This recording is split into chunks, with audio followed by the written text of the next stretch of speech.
1 யோவான் 2:17 சொல்கிறது, உலகமும் அதன் இச்சையும் அழிந்து போகும், தேவனுடைய சித்தத்தின்படி செய்கிறவனோ என்றென்றைக்கும் நிலைத்து நிற்பான்.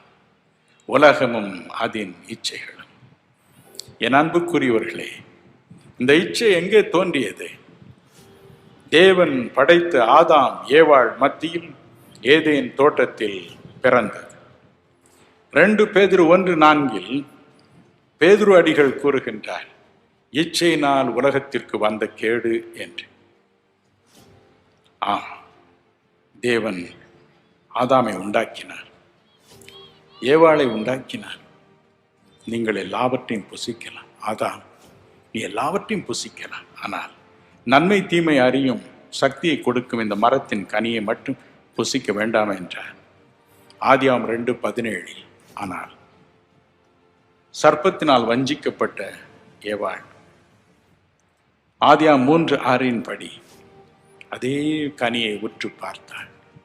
அது இச்சிக்கப்படத்தக்க மரமாய் இருந்தது. அந்த மரம் பறித்தாள், தானும் சாப்பிட்டாள், ஆதாமுக்கும் கொடுத்தாள். பகலில் குளிர்ச்சியான வேளையில் தேவன் உலாவினார். இருவரையும் காணோம், மனம் கசந்து அழுதார். ஆதாமே, நீ எங்க இருக்கிறாய்? ஆதாமே, அந்த விருட்சத்தின் கனியை புசித்தாய். Adam, where are you? I miss you. ஒரே நொடியில் விழுந்து போன இச்சை. சில தினங்களுக்கு முன்பு வட இந்தியாவில் இருந்து ஒரு குடும்பத்தினர் வந்தார். அதில் அந்த குடும்பத்தின் தலைவியன் மனைவியிடம் அதிகம் குறைப்பட்டு கொண்டார். அம்மா, ஒரு நாள் ரொம்ப பல்லு வலி இருந்தது. எங்க பக்கத்து வீட்டில் இருந்தவங்க வந்து கஞ்சா மாதிரி ஒன்றை கொண்டு அந்த பல்லு வலி இருந்த இடத்துல வைத்தார். வலி சுகமாயிடுச்சு.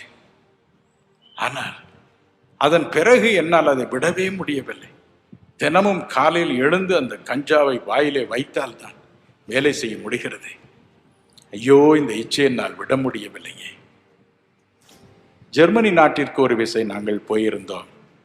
பிராங்க்ஃபர்ட் என்ற நகரில் ரயில்வே ஸ்டேஷனுக்கு வெளியே ஒரு காரில் என் நண்பர் எங்களை உட்கார வைத்து விட்டு அவர் வேலையாக உள்ளே போய்விட்டார்.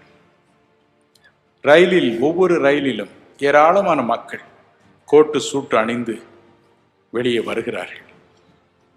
அந்த ஸ்டேஷனுக்கு எதிரே நமது ஊரில் தரையில் சாக்கை போட்டு விற்பனை செய்து கொண்டிருக்கும் வியாபாரிகளைப் போல வரிசையாக வியாபாரிகள், ஆண்களும் பெண்களும்